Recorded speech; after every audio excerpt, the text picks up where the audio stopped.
KBL에 관련돼서 다양한 좀 썰들을 풀어보려고 하는데요. 이 올스타전 티켓 어떻게 구하냐고. 혹시나 네 백으로 몰래 들어갈 수 없냐고. 이관희 선수나 이정현 선수가 은퇴하고 나서 좀 세월이 지나면 그 전말이 밝혀지지 않을까 싶고. 라커룸을 좀 개방했으면 좋겠다. 축구나 야구 보면 이제 다큐멘터리에 막 발로 차시고 욕하고 저는 뭐 우리 손펠레님과 다르게 적중률이 높기 때문에 굉장히 안전한 경기만 고집하시거든요. 진짜. 누가 봐도 야 이거 눈 딱 감고해도 맞추겠다 그런 경기. 네. 조방꿀. 조현일 반대로 가면 꿀이다. 네. 그냥 펠레가 낫지.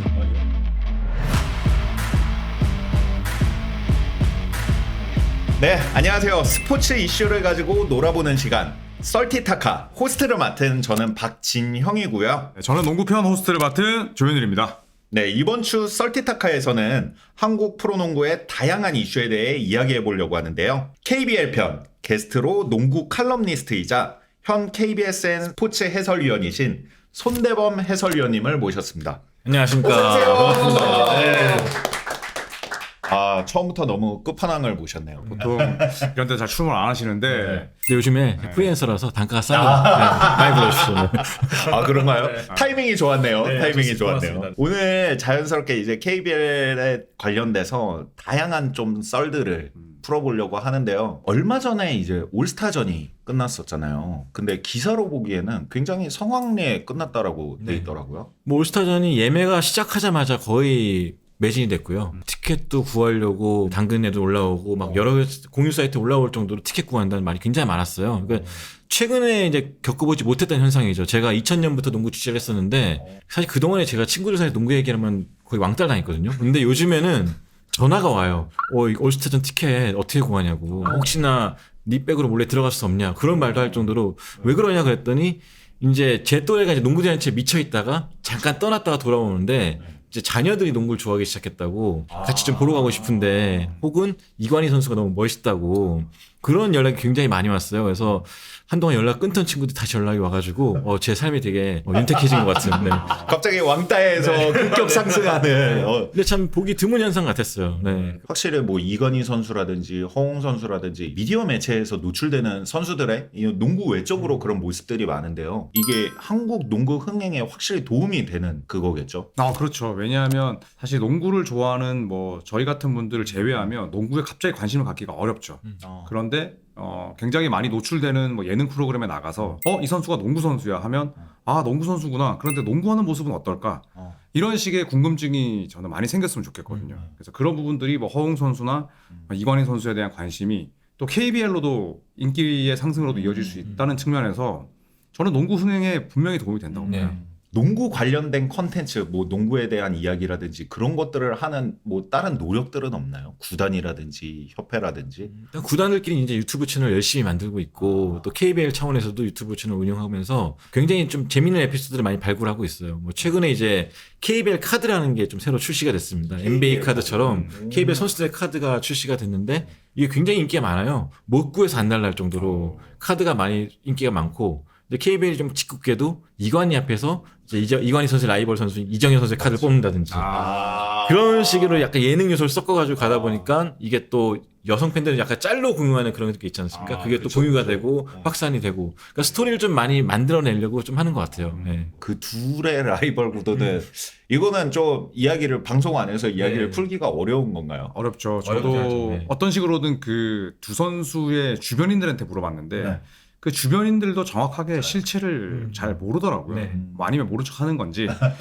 그래서 아마도 뭐 이관희 선수나 이정현 선수가 은퇴하고 나서 좀 세월이 지나면 그 전말이 밝혀지지 않을까 싶고 가까운 미래에는 알기 어려울 것 같아요. 근데 둘도 이제 사이 나쁜 걸 시나리오로 잘 쓰고 잘 즐기고 있는 것 같더라고요. 근데 필요하지 않은 농구는 어떻게든 만들어야 돼요. 밈이라는 것도 만들고 계속 좀 짜내가지고 회자될 수 있게 해야 되는데 그동안에 좀 그런 시도가 좀 부족했거든요. 근데 젊은 세대들이 많이 등장하다 보니까 이제는 좀 그런 것들도 많이 생기는 것 같고요. 이관희 선수에 대해서 이야기가 많이 나왔는데 사람들이 실제 이관희 선수의 농구 실력에 대해서도 궁금해할 것 같아요.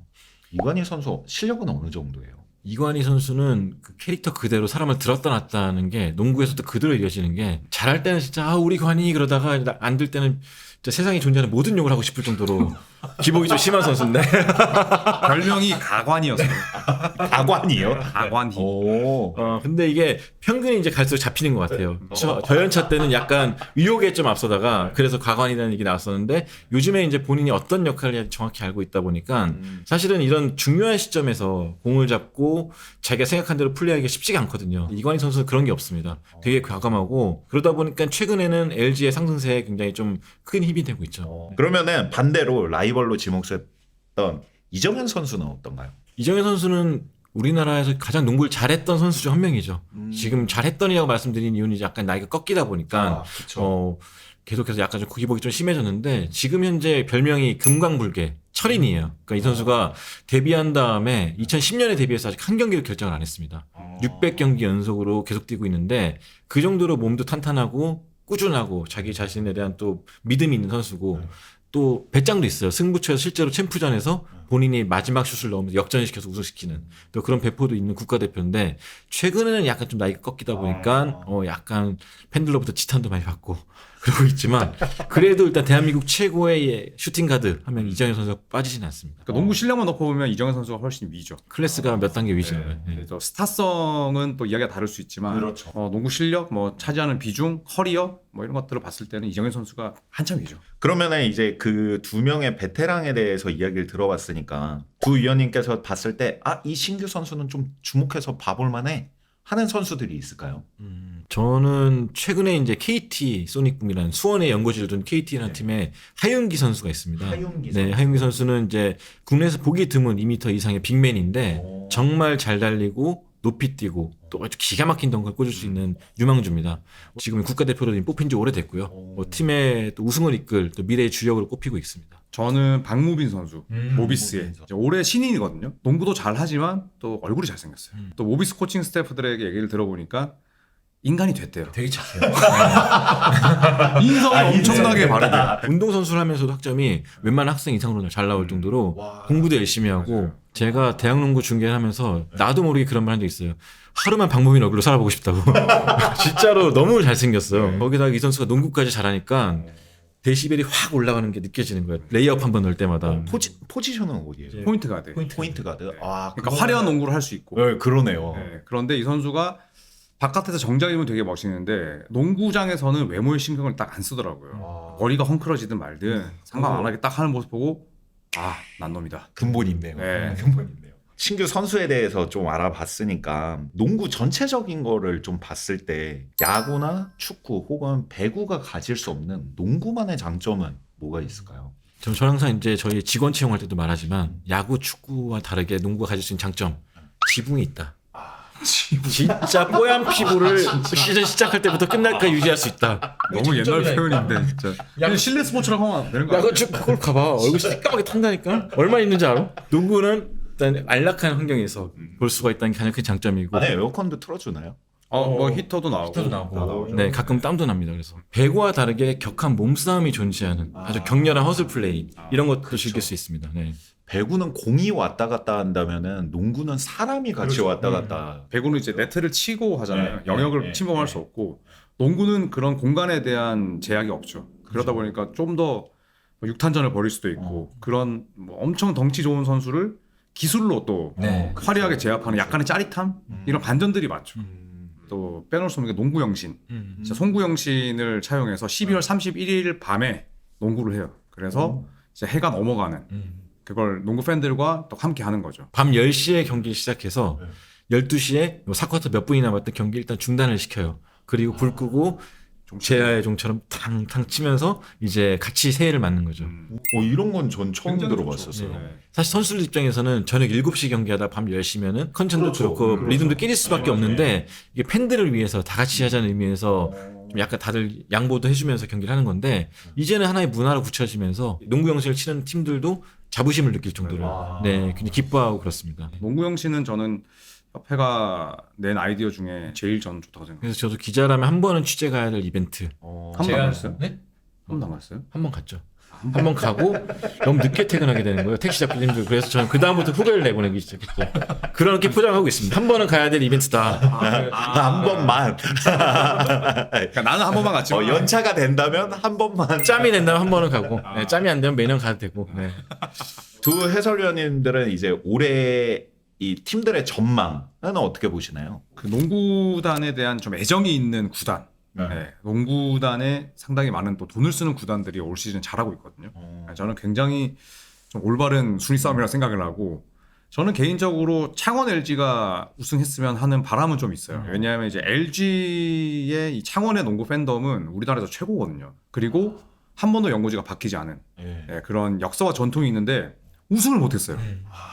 그래서 한 번쯤은 이런 명문 연고지를 바꾸지 않은 팀이 우승을 하면 또 많은 뭐 기업들이나 예, 또 농구 선수들에게도 좀 영감을 주지 않을까 해서 저는 올 시즌에 LG를 밀고 있습니다. 내심 이제 야구단이 이제 우승했기 때문에 그쵸. 그 기운을 이제 우리가 물려받고 싶다. 네, 그런 말도 굉장히 많이 하고 있는데 저도 사실은 좀 비슷한 바람이 있는 게 LG 같은 데가 우승을 해야지 투자도 계속할 수 있고 그러니까 LG가 야구단이 있다 보니까 야구단의 그런 좋은 운영 방식들을 많이 따라갔어요. 네, 그런 걸 봤을 때 농구단이 우승했을 땐 또 어떤 투자를 할까? 네, 그런 관심을 좀 갖게 해주는 거죠. 지역 연구가 사실은 야구나 축구에 비해서 농구 많이 약하거든요. 근데 LG는 아예 창원으로 다들 내려가가지고 생활을 하고 있고 창원에도 연습장도 만들어가지고 투자를 하고 있고 그 정도로 이제 연구지 정착을 위해서 노력도 많이 해왔는데 우승을 하게 된다면 돈을 더 쓰지 않을까요? 그러면 더 활발해질 것이고 제가 좀 멀긴 하지만 그래도 좋은 쪽이라면 언제든지 갈 수 있다 네, 생각하고 있습니다. 또 후배 보내시는 직접 봐야죠. 그럼 기차역에서 경기장이 좀 멀어요. 갈 때마다 너무 툴툴툴툴 되셔가지고 멀긴 멀지만 또 창원 팬들도 LG에 대한 자부심이 있거든요. 그래서 딱 올 시즌에 성적도 좋고 전력도 뛰어나고 또 훌륭한 선수 감독이 있으니까 저는 LG의 우승을 한번 전망해 보겠습니다. 이게 요새 축구 K리그 구단에서는 그 안에 약간 인사이드 스토리로 약간 다큐멘터리 형식으로 되게 많이 만들더라고요. 농구도 이런 게 나오면은 좀 그 팀의 이야기들을 담아낼 수 있는데 좀 재밌게 볼 수 있을 네. 것 같아요. 늘 제가 이제 설득을 하려고 하는 게 라커룸을 좀 개방했으면 좋겠다. 이게 사실은 마지막 성역이거든요. 축구나 야구 보면 이제 다큐멘터리에 그 안에서. 막 발로 차시고 욕하고 막 그런 게 나오잖아요. 쓰레기통 발로 차고 막 어쨌든 희노애락이 다 담기는 공간이잖아요. 그렇죠. 네, 그런 것까지 공개하면서 하나의 다큐가 되면은 조금 더 팬들이 더 궁금했던 것도 알 수 있게 되고 그래서 노출됐으면 좋겠어요. 저는. 아마 이 다큐멘터리 이야기에 이어서 갈 수 있을 것 같은데 NBA가 어떻게 보면은 탑티어로 모든 걸 지금 다 잘하고 있잖아요. 그럼 지금 KBL이 더 발전하기 위해서 NBA를 좀 벤치마킹할 부분 그 중에 하나를 좀 꼽아보자면 저는 스케줄을 짤 때 스케줄. 약간 융통성 있게 NBA 같은 경우는 지지난주가 이제 라이벌 위크였습니다. NBA 라이벌 위크 해가지고 그 주에는 스토리라인이 있는 팀들을 붙이는 거예요. 예를 들어 레이커스와 보스턴 그런 식으로 라이벌이거든요. 전통에 그 두 팀이 붙게 만들고 중계도 일부러 또 전국 방송도 잡고 이런 식으로 좀 붐업을 시키는 한 주가 있는데 KBL 같은 그런 게 약간 좀 부족하죠. 쉽진 않겠지만 KBL의 연고지가 너무 많이 바뀌었잖아요. 그리고 유니폼 가운데 전통을 지키고 있는 유니폼이 진짜 거의 없어요. 그러니까 NBA는 뭐 보스턴, 뉴욕, 레이커스, 시카고 거의 몇십 년 동안 안 바뀐 유니폼들이 많은데 KBL은 뭐 모기업이 바뀔 수도 있고 연고지가 바뀌면 색깔 다 바꿔야 되는 건 이해하는데 저는 조금 그런 전통을 좀 지키고 또 한 번쯤은 클래식 데이라고 해서 예전에 입었던 유니폼 그쵸. 거기다가 지금 모기업의 제품만 붙이면 되잖아요. 맞아요. 똑같이 붙이면 되고 예, 뭐 그다음에 뭐 3종톤 붙이면 되는 거잖아요. 그래서 옛날 그런 향수를 좀 불러일으키는 그런 유니폼을 입는 날짜도 좀 정했으면 좋겠어요. 3라운드는 뭐 맞아요. 올드 유니폼 데이다.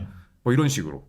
결국에는 그 과거에 있었던 그런 것들이 헤리티지로 남아가지고 그게 구단의 역사로 네. 되는 거잖아요. 네. 그게 너무 부족해요.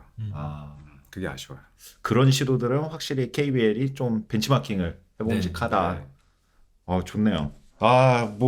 이 썰들만 풀어도 끝이 없을 것 같은데 저희가 또 다음 코너로 넘어가야 됩니다. 저희가 그래도 이제 스포츠를 가지고 노는 사람들 아닙니까? 직접 스포츠 경기를 뛰거나 보는 것 외에도 즐길 수 있는 방법이 있는데요. 바로 스포츠 토토를 구매해 보는 거죠. 스포츠 토토는 국내 유일 합법 스포츠 베팅 게임인데요. 공식 인터넷 발매 사이트인 배트맨을 통해서 게임 구매와 다양한 경기 정보를 찾아볼 수 있습니다. 직접 이거 배트맨 사이트에 한번 들어가서 저희가 2월 14일이랑 2월 15일 총 4경기를 한번 보면서 베팅을 해보면 좋을 것 같아요. 네, 경기 정보에서 일정 결과란에 들어가시면은 구매 가능한 경기들을 확인하실 수 있는데요. 오늘 풀어본 썰을 토대로 이제 가장 주목할 만한 경기를 좀 선정을 해보려고 해요. 어떤 경기를 짚어주시겠습니까? 와, 근데 제일 사실 흥미롭고 제일 중요한 경기가 두 개가 있어요. 네. 14일 수요일 KT와 모비스, 그리고 목요일 SK와 LG. 현대모비스 같은 경우는 지금 6위긴 한데 그래도 2024년 들어선 꾸준히 또 올라오고 있는 팀이고 KT가 달아나야 되는 상황인데 약간 좀 껄끄러운 상대를 만나기 때문에 어떻게 나설지 상당히 주목해야 될 것 같고요. SK와 LG는 거의 지금 맞닿아 있는 상황이에요. 네, 이 팀들 같은 경우는 만날 때마다 또 엎치락 뒤치락 하고 있기 때문에 이 팀 경기들도 흥미롭고 또 경기 품질도 상당히 높을 걸로 기대합니다. 아마 이 뒤로 이제 경기가 한동안 없습니다. 국제대회 때문에 브레이크가 있거든요. 그래서 아마 이 경기들은 감독님들이 모든 전력을 총동원해서 아마 전쟁을 치르지 않을까 생각합니다. 저는 정관장과 가스공사로 하겠습니다. 사실 7위 아래쪽의 팀들이긴 한데 이 한국가스공사는 2024년 들어서 제일 뜨거운 팀이거든요. 그런데 또 정관장은 부상자가 많이 발생하긴 했지만 또 반대로 그만큼 돌아오기도 했어요. 그리고 KBL은 또 홈코트 어드밴티지가 굉장히 강하죠. 또 실내 스포츠고 또 지붕이 있는 스포츠다 보니까 또 하필 안양 홈이거든요. 그래서 이 경기는 상당히 치열한 접전이 펼쳐질 것 같은데 저는 뭐 우리 손펠레님과 다르게 적중률이 높기 때문에 굉장히 안전한 경기만 고집하시거든요. 진짜. 누가 봐도 야 이거 눈 딱 감고 해도 맞추겠다 그런 경기. 네. 근데 이 경기는 어렵죠. 네, 정관장 가스공사 이건 좀 가스공사가 좀 유리하지 않을까 생각합니다. 네. 저는 KT와 현대모비스 간의 경기에서는 저도 이제 홈코트 어드밴티지가 굉장히 중요하다고 생각하고요. 현대모비스 같은 경우는 그래도 이제 창원에서 경기를 치르고 또 수원까지 이동하기 때문에 굉장히 좀 이동거리도 있고 힘들 것 같아서 저는 KT가 좀 더 유리하지 않을까 싶고요. SK와 LG 같은 경우는 이제 LG가 이제 마레이 선수, 그러니까 골밑을 지켜주고 있는 아셈 마레이 선수가 이제 부상 때문에 약간 휴업 중입니다. 대체 선수가 오긴 했는데 그래도 아직까지 녹아들지 못하고 있기 때문에 SK가 좀 더 우월하지 않을까 싶습니다. 위원님 별명이 손펠레. 손펠레 이제 유명해서 10년 될 건데 이제 가끔 이제 괜히 폄하하고 싶을 때 있지 않습니까? 그때 갖다 붙이는 별명이 이게 배트맨 유저들이 직접 붙여준 거예요. 진짜 진짜입니다 이거. 이거 맞죠? 네. 배트맨 유저들이 실제로 지어준 별명이에요. 대신에 이제 조코피 TV 구독자분들 이분한테 뭐라고 붙여줬냐? 조방꿀. 조현일 반대로 가면 꿀이다. 네. 펠레가 낫지. 여러모로 두 해설위원님의 예측이 우리 배트맨 이제 유저들한테 굉장히 도움이 되지 않았나 싶습니다. 슬슬 마무리를 지어보도록 할게요. 이번 주 썰티타카에서는 한국 프로농구 KBL의 다양한 썰들에 대해서 나눠봤는데요. 혹시나 듣고 싶은 썰이 있다면 댓글을 통해 여러분들의 궁금한 이야기를 남겨주세요. 다음 시간에는 더욱 강력해진 썰과 함께 찾아오겠습니다. 두 분 해설위원님들 너무 감사합니다. 즐거웠습니다. 네, 감사합니다.